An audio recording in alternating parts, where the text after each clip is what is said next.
வணக்கம். நான் உங்கள் Varun Srivarshan. Welcome to my channel Sanathanam 55. இன்னைக்கு நம்ம எல்லை சாமிகளோட தொடர்கின்றது. இன்னைக்கு எங்க அம்மா ஊர் சிவகங்கை பக்கம் தேவக்கோட்டை. எங்க அம்மாவோட ஊர் அதுதான், சொந்த ஊர். அந்த ஊர்ல இருக்கக்கூடிய 2 எல்லை சாமிகள் கோவிலை பத்தி பார்ப்போம். நம்ம முதல்ல ரெண்டுமே தேவக்கோட்டை பக்கம் சிவகங்கை மாவட்டம் தான். ரெண்டுமே ஐயனார் கோவில் தான். முதல்ல இருக்கக்கூடிய கோவிலுக்கு அதாவது இந்த ஊருக்கு பேர் தேவக்கோட்டை 12 கிலோமீட்டர் கிட்ட தாழையூர் அப்படின்னு ஒரு கிராமம் இருக்கு, சிவகங்கை மாவட்டம். இந்த ஊருக்கிட்ட ஒரு உசில மரத்துக்கு அடியில் ஐயனார் கோவில் இருக்கு. உசிலைனா உங்களுக்கு ஒரு பிரபல காமெடி ஆக்டரோட பேர் ஞாபகத்துக்கு வரலாம், உசிலமணியோட பேரு. ஏன் அதை சொல்றேன்னா ஒரு ஞாபகத்துக்கோசரம். இந்த உசில மரத்துக்கு அடியில இருந்தவனால இந்த ஐயனாருக்கு பேர் உசிலாவுடைய ஐயனார் அப்படின்னு பேரு. சரியா? உசிலாவுடைய ஐயனார் அப்படின்னு பேரு, உசில மரத்துக்கு அடியில குடிக்கொண்டவனால. இப்ப இந்த விஷயத்துக்கு வருவோம். இந்த கோவில்ல ஒரு அம்மன் ரொம்ப ரொம்ப விசேஷமான அம்மன். இந்த ஊர் கோவில்ல என்ன பேருனா கூத்தாடி முத்து பெரியநாயகி அம்மன் அப்படின்னு பேரு. இந்த அம்மன் இந்த கோவில குடிக்கொண்ட கதையை பாப்போமா? எப்படி இந்த அம்மன் கலை கூத்தாடியா இருந்த அந்த அம்மன், அதாவது கிராமிய கூத்து கலைஞரா இருந்த அம்மன் எப்படி தெய்வமானாலுங்கிற கதையை நம்ம பார்ப்போம். ரொம்ப சுவாரஸ்யமான கதை இது. அதாவது பொதுவாக கிராமத்துல இப்ப ஐயனார் கோவில திருவிழா அப்படின்னு வச்சாங்கன்னா அந்த திருவிழால கூத்துகளுக்கு என்னைக்குமே கலைக்கூத்து நிகழ்ச்சிகளுக்கு என்னைக்குமே பஞ்சம் இருக்காதுன்னு சொல்லுவாங்க. எப்படின்னா அன்னைக்கு உட்காந்து ஆட்டம் பாட்டம் சூப்பரா இருக்கும்.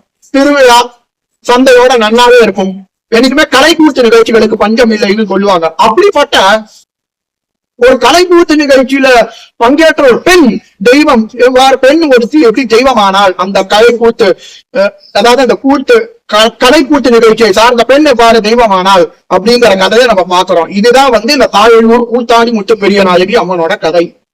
சுமார் தேவக்கோட்டையில ஒரு வருஷமும் என்னதுன்னா அந்த தாழையூர் கிராமம், தாழையூருங்கிறது ஒரு கிராமம், அது கண்மாய் பக்கத்துல இருக்கு. இந்த கண்மாய்ங்கிறது என்னன்னா மக்களுடைய நீருக்கு, வயல் நீருக்கு, அது மட்டும் இல்லாம தினமும் குடிப்பதற்கு இதுக்கெல்லாம் பாசன நீர்னு சொல்லுவாங்க. அத மக்களுடைய வாழ்வாதாரத்துக்கு ஏற்படுத்தி கொண்டது கண்மாய். அதுல குளிக்க மட்டும் செய்யறதுக்கு இல்ல, அவங்க நீர் பருகுவதற்கும், துணி துவைப்பதற்கும், வீட்டிற்கு தண்ணி எடுத்து செல்வதற்கும், கோவிலில் இது செய்வதற்கும் எல்லாமே ஒரு முக்கியமானது கண்மாயின்றது. இந்த கண்மாயோடைய ஓரத்துல தான் உச்சலாவுடைய ஐயனார் கோவில் இருக்கு. ஒரு நாள் இந்த ஊருக்கு வந்தக்கூடிய முத்து பெரியநாயகி அப்படின்னு ஒரு பெண் என்ன பண்றாங்கன்னா, இவங்க அறந்தாங்கி, புதுக்கோட்டை மாவட்டம் அறந்தாங்கி கிட்ட இருந்து கம்மங்குடி அப்படிங்கிற ஒரு கிராமத்துல வராங்க. இந்த ஐயனார் கோவில் எப்படின்னா மாசி மாசம் சிவராத்திரி அன்னைக்கு விசேஷ பூஜைகள்லாம் முடிச்சோன்னு அன்னைக்கு கலைக்கூத்து விழா நடக்குமா. இப்படியே ஒரு வருடம், அப்படியே இந்த வருஷமும், அதாவது என்ன சொல்ல வருது, ஒரு வருடமும் இந்த மாதிரி சிவராத்திரி விழாக்கு இந்த கிராமத்து மக்கள் வந்திருந்தாங்க, இந்த கூத்து கலைஞர்கள்லாம். அதுல இந்த முத்து பெரிய நாயகின்ற பெண்ணு ஒருத்தர். இந்த முத்து பெரிய நாயகி கலை மேடை ஏறினாலாம். மேடை ஏறி ஆரம்பிக்க போது திடீர்னு தான் அண்ணன் இருக்கான்ல, தான் அண்ணன் கிட்ட சொல்லிட்டாரு, அண்ணா நான் திடீர்னு விளக்காயிட்டேன், என்னால செய்ய முடியாது, கூத்து கலைக்கு இப்ப நான் முடியாது, என்னால முடியாது அண்ணா அப்படின்னாங்களாம். இவன் அண்ணன் உடனே கோபப்பட்டு, இல்ல நீ இந்த மேடையில நீ கூத்துக்கலை ஆடிதான் ஆகணும்னு வற்புறுத்தினாராம்.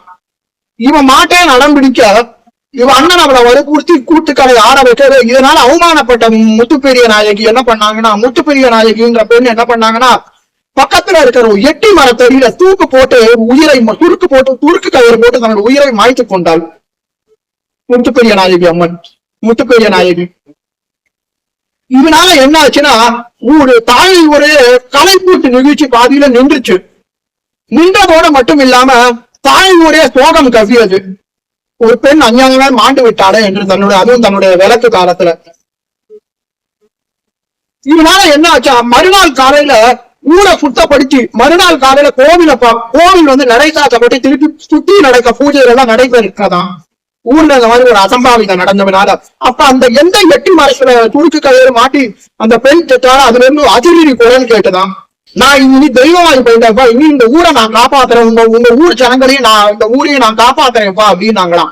அதனால உடனே என்ன பண்ணாங்களா, அம்மனே இந்த ஐயனார் பக்கத்துல எனக்கு ஐயனார் பக்கத்துல தனக்கு விரும்பிச்சு, நாங்க ஐயன்கிட்ட குடிக்கொண்டுட்டேன், அதனால எனக்கு ஒரு சன்னதி எழுப்பி வழிபட்டு வாருங்க, உங்களையும் உங்க குலத்தையும் நான் காப்பேன் நாங்க அந்த ஊரையும். இந்த அம்மன் தெய்வமாகி போன அந்த பெண் முத்து பெரிய நாயகி.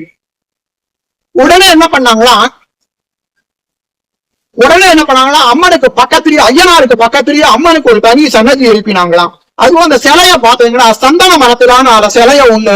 அதாவது எப்படின்னா அந்த சிலைய கொஞ்சம் வித்தியாசமான அமைப்போட இருக்கும். அப்படியே எப்படின்னா வளைந்து சாய்ந்து இருக்கக்கூடிய நிலையில இருக்குமா.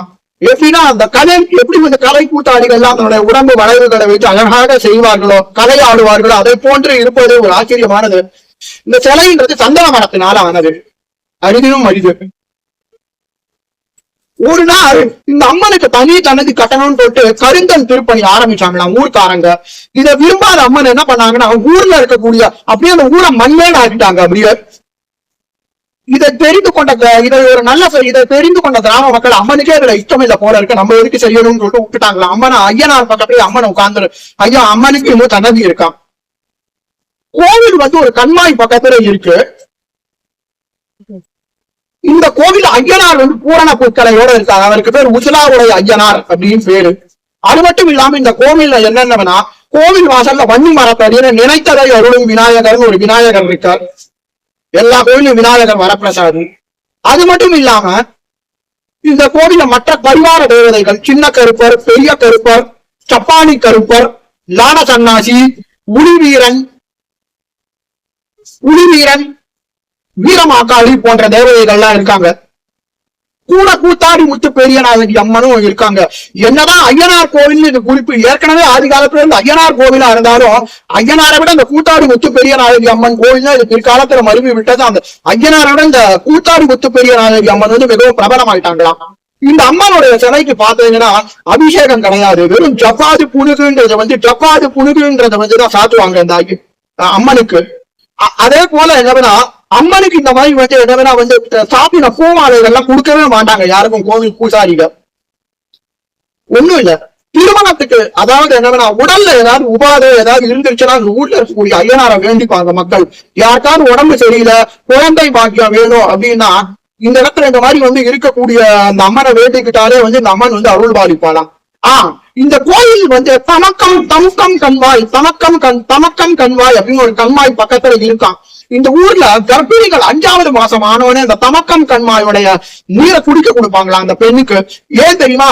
குழந்தைகள் நல்லா ஆரோக்கியமா பிறகும் மிகுந்த சக்தி வாய்ந்த கண்மாய் இது கோவில் இருக்கக்கூடிய கண்மாய் அப்படின்றதுல ஒரு நம்பிக்கை உண்டாம். ஒண்ணும் இல்ல, இந்த கோவில்ல விசேஷம். இந்த கோவில்ல வேற என்னன்னா ஏதாவது பிரச்சனை, குழந்தை பாக்கியம் வேணும், ஏதாவது உடல்நிலை சரியில்லை அப்படின்னா அம்மன் கிட்ட வேண்டிக்கிட்டா நிச்சயமா சரியாயிடும். அம்மன் கிட்ட நிச்சயமா வேண்டிக்கிட்டா சரியாயிடும். ஊர் மக்களோட நம்பிக்கை என்னன்னா இந்த சந்தன மர வேலைக்குள்ளே இந்த அம்மன் இருந்து இன்னும் இந்த ஊரை காப்பாற்றி வராங்கன்னு ஒரு அதிக நம்பிக்கை உண்டு இந்த மக்களுக்கு இன்னும். இதே போல உடம்புபாடு எதுவா இருந்தாலும் ஐயனார் கிட்ட வேண்டிப்பாங்க. இந்த கோவில முக்கியமான திருவிழா மாசி மாதம் அன்னைக்கு சிவராத்திரி அன்னைக்கு நடக்கக்கூடிய திருவிழா தான். அன்னைக்கு ஐயனார் கோவில் அபிஷேகம் ஆனோன்னு ஐயனாருக்கு பூஜை எல்லாம் நடந்து முடிச்சோன்னே என்ன நடக்கும்னா ராத்திரி ஒரு 10 மணிக்கு மேல கலைக்கூத்து நிகழ்ச்சி நடக்கும், கிராமத்து கலைக்கூத்து நிகழ்ச்சி. அப்ப என்ன ஆகும்னா ஒரு முக்கியமான விஷயம் அங்க நடக்கும். கூத்தாடி முத்து பெரிய நாயகி அம்மன் ஒரு உத்தரவிட்டு இருப்பாங்களா அந்த கோவிலுக்கு. என்னதுன்னா அதாவது கலைக்கூத்து திருவிழா நடந்து கொண்டு இருக்கும் போது கதவை சாத்தக்கூடாது. கூத்தாடி முத்து பெரிய நாயகி அம்மன் சன்னதி கதவை அப்படி யாராவது தப்பி தவறி கதவை சாப்பிட்டான்னு வையுங்க, ஊர்ல கலவரம் வெடிச்ச ரணகலம் ஆகிவிடுமா. அதுக்காகவே என்ன ஏற்பாடு செஞ்சுப்பாங்கன்னா யாருமே இந்த கதவை தப்பி தவறி கூட கதவை சாத்திடக்கூடாதுன்னு சொல்லிட்டு என்ன பண்ணுவாங்களா, கடமையா எடுத்து வச்சுருவாங்களாம் தனியா. யாரும் இந்த மாதிரி செஞ்சிடக்கூடாது, ஊர்ல இந்த மாதிரி அலுவலப்பட்டக்கூடாது, இந்த ரணகலம் ஆயிடக்கூடாது. இன்னமும் சரி, இந்த ஊர்ல இருக்கக்கூடிய ஐயனாரும் இந்த கூத்தாடி முத்து பெரிய நாயகி அம்மனும் மிக சிறந்த ஒரு என்ன சொல்ல வருது வரப்பிரசாதியான மருத்துவச்சியாகவும் மனநலம் உடல் நலத்தை காப்பாற்றும் தெய்வமாகவும் திகழறாங்க. நிச்சயமா தேவக்கோட்டை பக்கம் போற இந்த கோயிலுக்கு போயிட்டு அவங்க ரொம்ப விசேஷமான ஐயனார் கோயில். அந்த கண்மாய் தீர்த்தம்ன்றது ரொம்ப வரப்பிரசாதி. கர்ப்பிணிகளுக்கு கண்மாய் தீர்த்தமே ஒரு அருமருந்தா இருக்குது. இந்த கோவில் நிச்சயம் போயிட்டு அவங்க தேவக்கோட்டை பக்கம் போகும்போது இன்னும் விசேஷம் வந்தவன் நான் ஒரு விட்டு போன விஷயம் சொல்ல விரும்புறேன். இன்னமும் கூட இந்த அறந்தாங்கி பக்கத்துல இருக்கக்கூடிய கம்மங்குடியில இன்னமும் இந்த ஊர் இந்த தாரையூர் கூத்தாடி முத்து பெரிய நாயகி அவனுடைய வாரிசுகள் இன்னும் வசித்து வராங்க. அதை சார்ந்த அந்த கலைக்கூத்து நிகழ்ச்சியினர் வாரிசுகள் இன்னும் இருக்காங்க. இவங்களுக்கு தான் முதல் பத்திரிகை வைக்கப்படுகிறது. இவங்களும் கோவிலில் அதை பெற்றுக்கிறாங்க அந்த மகா சிவராத்திரி கலைக்கூத்து நிகழ்ச்சியின் போது. சன்னதியில மரியாதைகளோட.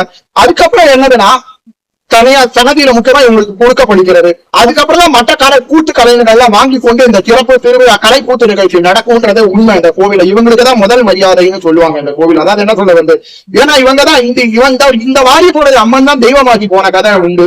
இன்னும் கூட இந்த கோவில்ல உண்டு. ஒரு அவசியம் தேவக்கோட்டை பக்கம் சிவகங்கை பக்கம் போனா அந்த கோயிலுக்கு போயிட்டு வாங்க. ரொம்ப ஒரு அற்புதமான கோவில் இது. நன்றி.